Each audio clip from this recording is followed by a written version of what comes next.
জন mile আমরা চলে আসি সবাই, আসার পরে এখানে আসলাম। তো এখানে আমার সিরিয়ালে দাঁড়ায়, এখানে সিরিয়ালের এখানে আমার সিরিয়ালে দেওয়ার পরে এখানে বলতেছে যে এখানে টিকিট নাই, 230 টাকার টিকিট। তো আমাদের ভাই স্টুডেন্ট, আমরা কি 575 টাকা দেবেন কি টিকিট কিনে কি আমাদের সম্ভব? আজকে অভিযোগ হচ্ছে আমাদের বরিশালের খেলা। তো বরিশালের খেলায় কি সবসময় হবে? ঢাকা, কুমিল্লা, রাজশাহী এগুলি খেলাতে এত মানুষ জড়ায়। আমরা তো বরিশালে খেলা নেই, টিকিট নাই। কেন টিকিট নাই? এটা হচ্ছে বিসিবি, এই টিকিট হচ্ছে বিসিবি।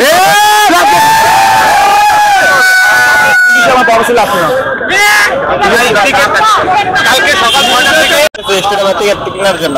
তো প্রথম দিন আসি, প্রথম দিনে পাই নাই, তারপর দিন আসি এটা পাই নাই। তো কালকে আসি যে আজকালকার খেলা ছিল না, বাট আজকে খেলা আছে, আজকে আসলে টিকিট পাওয়া যেতে পারে।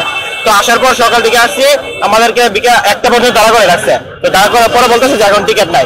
তো যদি টিকিট নাই হয় তো আমাদের হাতে দাঁড়া করার কোনো মানে হয় না। প্রথমে একটু ঢুকছে, ঢুকার পরে কয়েকটা টিকিট দিয়ে বন্ধ করে দিচ্ছে।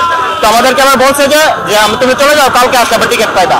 তো আমরা চলে গেছি। আবার নাকি বিকালে নাকি ওরা প্ল্যাটফর্মে যে আলাদাভাবে বিক্রি করছে টিকিট। তো এটা তো মানে ওদের কোনো যুক্তি হয় না। তো আমরা যখন যে আসলাম, মানে 3বারে নিয়ে আসছি। আমি আপনার ব্রাহ্মণবাড়ি থেকে আসছি, আইসা ঢাকাকে 2 দিন আসছি, এই নিয়ে 3বার আসছি টিকিটের জন্য, শুধু একটা ম্যাচ দেখার জন্য, এই বরিশালের ম্যাচটা দেখার জন্য। কালকে আসি, আজকে আসছি, যে আজকে আসে যদি আমি তো পুলিশের হাতে বাড়ি খাই, দুরানি খাই, যদি টিকিট না পাই তো মানে এটার তো কোনো মানে হয় না। তারপর আপনার এই জায়গায় আমরা এতক্ষণ দাঁড়াইছিলাম, এত বড় একটা লাইন, মানে মাঝখানে আসছি মধ্যে আমি বলে যাবো টিকিট নাই। এগুলা কি মানে ওরা একটা বিপিএল চালিতে আসছে না আমাদের দেশের মানে একটা করতে আসছে? এখন যে স্টেডিয়াম গুলো ভাঙছে, এগুলো অনেক মানুষ দেখবে না, বাইরের দেশে দেখবো না, এটা কি বাংলাদেশ উন্নত হইব? অভিযোগ মানে মোটা টাকা যে আপনারা টিকিট পাচ্ছেন না, টিকিট পাচ্ছি না আমরা ভাই। আমরা নিজে টাকা দিই, আমরা তো আমার ভাগ্নে দিবেন, আমরা তো টাকা দিয়ে টিকিট কিনবো। পরে বলতেছে আমাদের যে এত টাকা আমরা এই যে মধ্যবর্তী ব্যাংক এই জায়গা থেকে আনতে, তো ওই জায়গায় গেলে আরো বাদ পারি হয়, এই জায়গায় তো পাওয়া যায় না। আমরা ব্যাংকে যাওয়ার পর জি ব্যাংকে না, কালকে অনেকে বলতেছে যে ব্যাংকে আমরা টাকা দিই, তারপর আমার টিকিট পাই না, বা আমাদের বলবে লাইনে ধরতে এই চলতে অনেক কিছু। তো আমরা ব্যাংকে যাবো, গিয়ে ডাইরেক্ট টিকিট নিয়ে আসবো। মানে পুরো বাংলাদেশ দুর্নীতি বলে গেছে।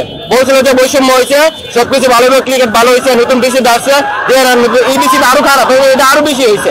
আমরা বিবেক এটা দেশে একটা প্রত্যেক বছর একটা লিগ হয়, এটা সম্বন্ধে আমরা প্রত্যেক মানুষে দেখবে যে এটা মানে সবাই যে কত আদর আমরা দেখতেছেন, এটা কতগুলো মানুষ। তো সবাই আসে একটা ম্যাচ দেখার জন্য, এই ম্যাচের জন্য সবাই বরিশালের সাপোর্টার, বরিশাল টিম অনেকে, বাট আমি নিজে বরিশালের সাপোর্টার। বাসি অনেকে আশা নিয়ে যে ব্রাহ্মণবাড়ি থেকে আসে যে একটা খেলাটা দেখবো, কিন্তু এমন হইলে তো মানে আমাদের মানে কে একদম ইয়ে হয়ে যায়। তো এইগুলো নিয়ে